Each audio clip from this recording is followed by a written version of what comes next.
Vale, el problema de la lancha ya lo hicimos en clase, pero bueno, también es importante ver la descomposición de vectores, cómo se descomponen, o en este caso cómo se suman. Nos dicen que tenemos una lancha con un motor automático para ir corrigiendo un poco la dirección y no acercarse mucho a la orilla. La lancha va por un río con una corriente de 6 metros por segundo a 80 grados respecto al eje X del sistema de referencia que va midiendo ese desvío, ¿vale? Que está en el motor.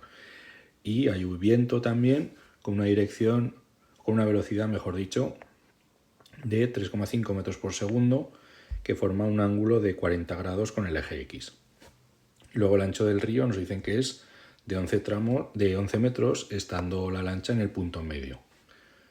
O sea que tenemos 11 metros de distancia aquí. La lancha va por medio, o sea que estaría a 5,5 metros de la orilla. Estaría por aquí.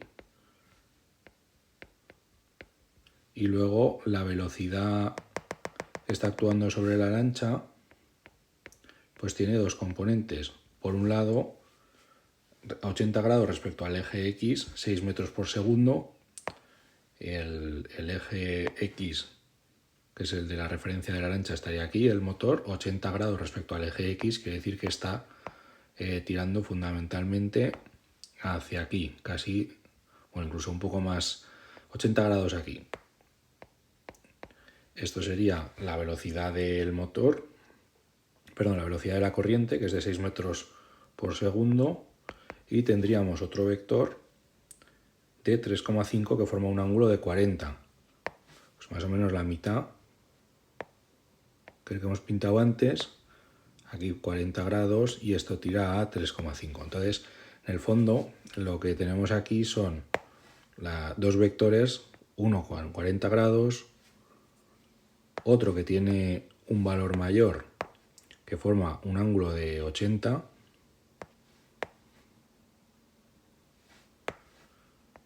este sería V1, vamos a llamar a la del caudal, 6 metros por segundo. Esto sería V2, que tiene un valor de 3,5 metros partido por segundo. Las dos velocidades están, por un lado, empujando la lancha hacia adelante, ¿no? A seguir por aquí por el recorrido, hacia arriba, pero también la están empujando hacia la orilla derecha. Entonces nos piden que representemos el sistema, que calculemos el vector velocidad total que siente la lancha por el efecto combinado corriente y viento. Vale, si pudiésemos hacer la representación, pues simplemente la suma de los dos vectores sería, a través del paralelogramo, calcularla.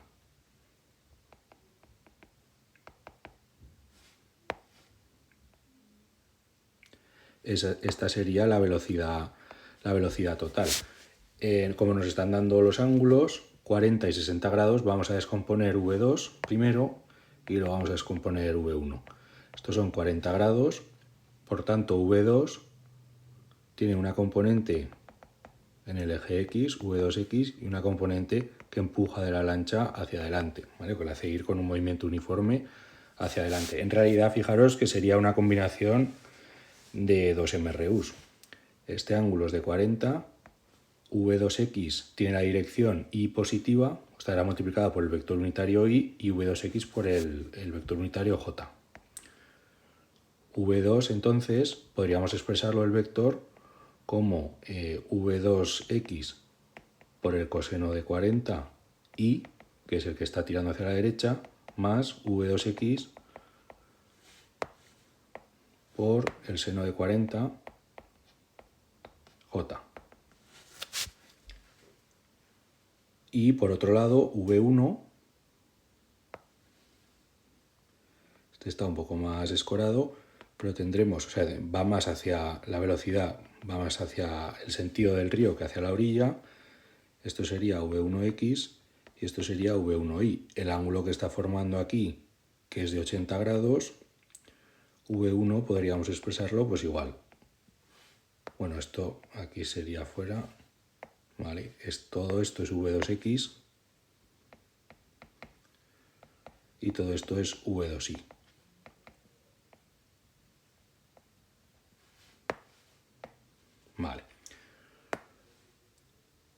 V1x, que sería esta componente de aquí, pues V1 por el coseno de 80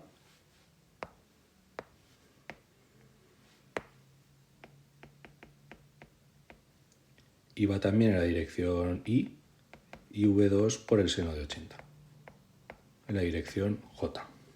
Calculamos las i's con las i's y las jotas con las jotas, sumamos, perdón, el vector velocidad total será V1 coseno de 80 más V2 coseno de 40i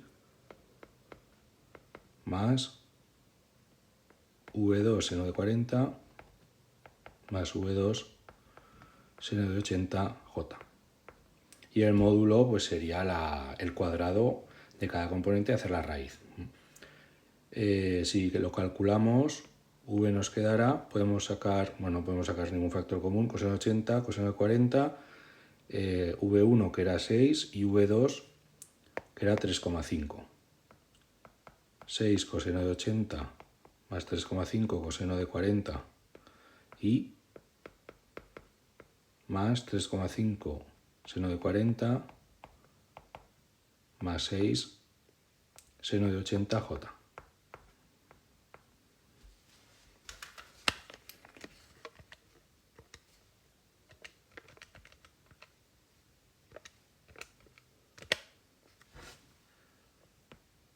Vale, si no me he equivocado, esto sería 3,723 y esa parte de ahí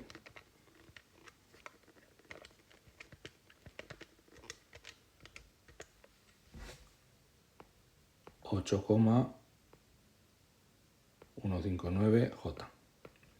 Y esto en metros por segundo. La velocidad total, no sé si nos la pedían, sería el vector y el efecto combinado. Bueno, en realidad la velocidad total sería hacer el módulo. Y luego dice aquí, fijaros, justifica cómo tendrá que actuar el motor para que la lancha no se desvíe. Lo normal es que el motor la mantenga en esta posición y aquí tenemos dos efectos contrapuestos. Esta Vx que está llevándonos hacia allí y esta VI que sería, digamos, la que nos interesa porque nos hace seguir el curso del río. Lo que tiene que hacer el motor es compensar esta Vx. Por tanto, cuando se active el motor de la lancha, tendría que proporcionar una velocidad constante que tuviese un valor de menos 3,723 i metros partido por segundo. Así, al sumar las dos velocidades, vamos a decir velocidad río, que el efecto combinado de la corriente y el viento más la velocidad del motor, esta componente i se nos anula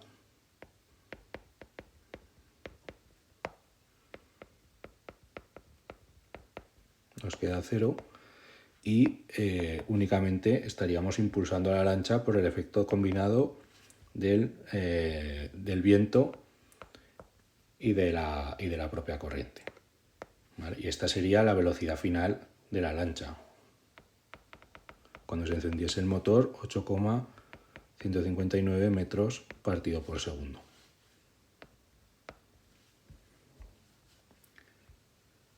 Y luego nos decía que si el motor tarda 3 segundos en actuar, dónde se encontrará la lancha y qué tiempo máximo de retraso puedes asumir.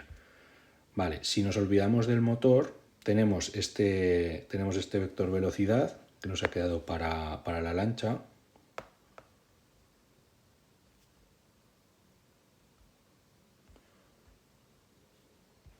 Si os fijáis, aquí no aparece el tiempo en ningún lado. Eso quiere decir que si yo estoy en un punto que considero el origen, cuando pase un segundo, la lancha se habrá desplazado 3,72 metros hacia la derecha y 8,159 metros hacia arriba. Es decir, la lancha pasaría de estar aquí a estar aquí. Y la trayectoria que seguiría pues sería la diagonal, ¿vale? 3 metros, ya por aquí. Entonces, pues ya veo que cada segundo que pasa se va desplazando este valor. El ancho, si recordáis, que nos habían dado era de 5,5 metros, porque el río eran 11 metros y la barca estaba en el punto medio. Al cabo de 3 segundos, ¿dónde estará la lancha? Bueno, al cabo de 3 segundos, el espacio que habrá recorrido el espacio que habrá recorrido la lancha será v por t. Entonces, ¿qué ocurre? Que en el eje X habrá recorrido 3,723 por 3i, podemos calcular el vector de posición en realidad haciendo v por t, 3,723 por 3i más 8,159 por 3j. Nos queda que la lancha estaría, bueno, pues ya habría entrado en la tierra de la orilla, ¿no? Porque habría recorrido todo esto en el eje J, X, perdón, 11,12i, y en el eje J, pues sí, habría avanzado un poco, 24 metros hacia adelante, pero obviamente esto es si tuviese agua suficiente. Para responder a la pregunta de cuánto puede tardar en activarse el motor, pues bueno, yo me tengo que fijar en que este valor de aquí no llegue a 5,5. ¿Vale? Entonces podéis calcular el tiempo para que esta velocidad recorra un espacio de 5,5. Lo puedes reducir a un problema de MRU en el que solo te importa esto y donde la velocidad en el eje X es de 3,723 metros por segundo. Si lo hago como un problema clásico de los de la ESO, pues delta de t para recorrer esos 5,5 metros a una velocidad de 3,73 me quedaría 1,47 segundos, ¿vale? Resumiendo que en 1,4 segundos ya estaría aquí, habría recorrido pues un tramo, pero ya estaría prácticamente en la orilla, ¿vale? Si esto eran esto recorría en un segundo, pues bueno, un poco más ya voy a estar casi en la orilla. Podría tardar el motor entre 1,3 y 1,4, pero fijaros que si el motor tarda ese tiempo y no corrige después con una aceleración extra, lo que le ocurriría a la lancha es que en esos 1,47 segundos llegaría hasta aquí, y si por ejemplo ponemos un tiempo límite de 1,3 1,4, continuaría pero pegada a la orilla, ¿vale? Lo que nos interesaría es corregir la posición para que volviese a la zona media. Para eso tendríamos que tener un vector que fuese temporal, pero una velocidad que fuese por lo menos pues mayor que este valor, ¿vale? de corrección. Porque si no, lo único que va a hacer es mantener la trayectoria en este punto.